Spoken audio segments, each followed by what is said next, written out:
Hello chess lovers, selamat datang di channel Catur dan Secangkir Kopi. Pada video kali ini kita akan menyaksikan pertandingan catur yang sangat seru antara Mikhail Tal melawan Valdis Feders. Selamat menyaksikan bersama Secangkir Kopi. Serbu. Tal memulai dengan E4. Feders E6 persiapan D5. Tal pion D4 berusaha mengontrol petak pusat. Feders pion D5. Pertahanan Prancis. Mengadu pion pusat dengan rencana selanjutnya juga mengadu pion pusat ke C5. Tal kuda ke C3 menopang pion E4. Feders kuda ke F6 menambah tekanan pada pion E4. Tal gajah ke G5 mempin dan mengancam kuda. Dengan rencana jahat, pion dimajukan ke E5 mengancam kuda. Feders mengantisipasi dengan gajah ke E7 menutup pin, menjaga kuda, persiapan rokade dan mempertahankan ancaman pada pion E4 Tal. Dan Tal menghindar dengan pion E4, balik mengancam kuda. Kuda menghindar ke D7 dan terjadi adu gajah. Dan Tal H4 menopang gajah, berharap file H terbuka. Dengan rencana bantuan menteri ke G4 langsung menyerang sayap Raja Feders. Feders pion A6 mencegah kuda dan gajah. Namun di sini daripada langsung menambah ancaman menteri ke G4, Tal melangkah dengan langsung gajah makan gajah. Menteri balas memakan gajah. Sebelum mengaktifkan kuda ke F3, Tal terlebih dahulu memajukan pion F4, menambah support pada pion E5 Tal yang sangat bernilai dan berbahaya. Dengan ancaman ke F5. Karena Tal menduga bahwa Feders akan memajukan pion C5 membongkar support pada pion E5. Feders C5. Tal kuda ke E2 menopang pion D4. Kuda ke C6 menambah ancaman pada pion D4. Tal menteri ke D2 persiapan rokade dan mempertahankan penjagaan terhadap pion D4. Pion B5 persiapan kuda ke B6. Sehingga saat pion dimajukan ke B4 mengancam kuda, kuda tidak bisa lagi menghindar ke A4. Dan Tal melakukan langkah aneh sebelum diserang. Tal sudah menghindarkan kuda ke D1. Maka Feders memperlemah pion pusat Tal dengan pion memakan pion D4. Sehingga pion ke F5 tidak bisa dimajukan, demi menjaga pion strategis E5 dari kuda. Tal kuda memakan pion. Feders balas memakan dengan kuda. Tal menteri memakan kuda. Feders mengaktifkan gajah ke B7. Tal mengaktifkan kuda ke E3 dan Feders mengadu menteri. Dengan harapan jika Tal memakan, maka kuda balas memakan. Hitam akan mendapatkan keuntungan dengan aktifnya kudanya. Namun Tal menunggu hitam yang memakan terlebih dahulu dengan mengaktifkan pion C3. Di mana jika hitam terlebih dahulu memakan menteri, pion balas memakan sambil menopang pion E5. Maka Tal memiliki potensi ancaman pion ke F5. Dan hitam juga menunggu dengan mengaktifkan bentengnya ke C8. Tal mengaktifkan gajah ke E2, persiapan rokade pendek. Kali ini hitam rokade. Tal rokade. Feders mengaktifkan benteng ke E8. Tal memajukan pion H5. Di sini Feders semestinya sudah mulai waspada dengan kemungkinan pion H dimajukan ke H6. Yang akan membuka lubang bagi kuda ke F6 jika pion G6 dimajukan ke G7. Namun agak disayangkan daripada mengganjal pergerakan pion ke H7 dengan pion H6, Feders justru memilih menggeser menterinya ke E7. Sepertinya Feders ingin mengaktifkan kudanya ke petak D5 yang dikosongkan menteri.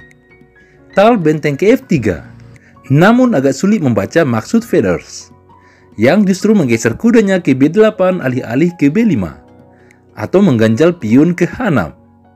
Maka Tal benteng ke G3, suatu penempatan benteng yang bagus dari Tal. Jika menteri hitam terpancing mengancam ke H4, maka Tal balik mengancam menteri dengan benteng ke H3.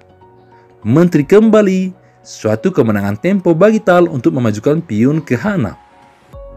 Hitam kuda ke C6 dengan tempo mengancam menteri. Tal menghindarkan menteri ke D2 dan kuda hitam menemukan jalan buntu. Hitam F5, suatu langkah ketakutan berlebihan dari hitam. Hitam sepertinya takut jika Tal memajukan pionnya ke F5. Padahal Tal tidak akan melakukannya sekarang karena pion sentral E5 Tal akan gratis oleh kuda. Dalam posisi sekarang, tentu akan lebih baik menteri ke H4 mengancam benteng untuk meninggalkan garis G yang sangat mengancam wilayah Raja Hitam. Akibat pion G7 yang berisiko jika dimajukan. Tal menjawab dengan en passant memakan pion F5. Menteri balas memakan. Maka Tal mendapatkan tempo mengancam menteri kuda ke G4. Menteri menghindar ke E7. Tal gajah ke D3 menambah ancaman pada sayap raja. Feathers benteng ke F8. Mengancam pion lemah F4. Berpeluang dikolaborasikan dengan menteri ke D6. Tal gajah ke C2 dan ancaman menteri ke D3. Feathers menteri ke C5 C. Raja menghindar ke H2. Feathers menteri ke C4. Mengancam pion lemah F4. Dan Tal mengorbankan pion lemahnya ke F5. Membuka jalur bagi menteri. Maka pion makan pion. Dan ide cemerlang dari Tal muncul lagi dengan gajah makan pion. Sacrifice lagi. Membuka jalur gajah sambil mengancam benteng dan sekaligus memasang jebakan. Jika benteng makan gajah, maka kuda ke H6 serangan garpu raja dan benteng. Pion tidak bisa memakan akibat terpaku oleh benteng. Raja menghindar, kuda makan benteng. Dan Feathers membaca langkah itu dengan tidak memakan gajah dan menghindarkan benteng ke E8. Sepertinya Feathers juga ingin balik menyerang melalui file E. Alih-alih langsung bertahan melalui petak C7 menjaga sayap rajanya. Dan Tal menteri ke G5 mengancam sayap raja.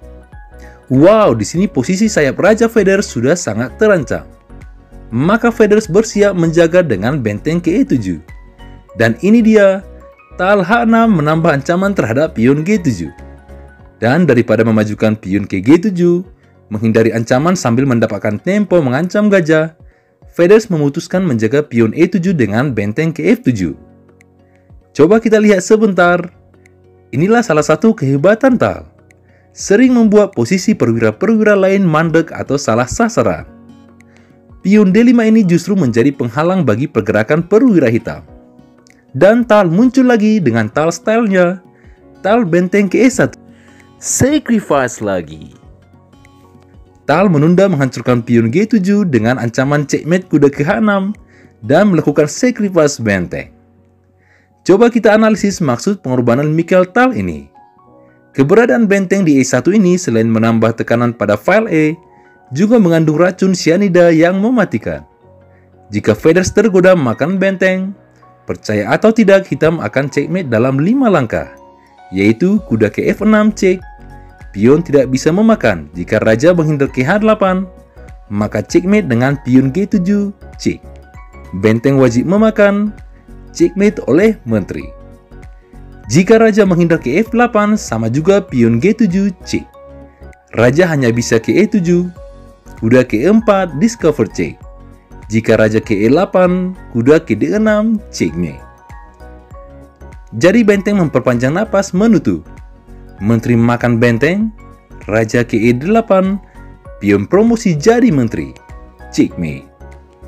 Dan pada pertandingan ini, Feathers mampu membaca rencana jahat Tal itu dan memilih untuk menambah penjagaan terhadap benteng dengan menteri ke C5, menambah penjagaan terhadap benteng E7, sehingga memiliki ancaman benteng memakan gajah F5, membelokkan posisi serang menteri.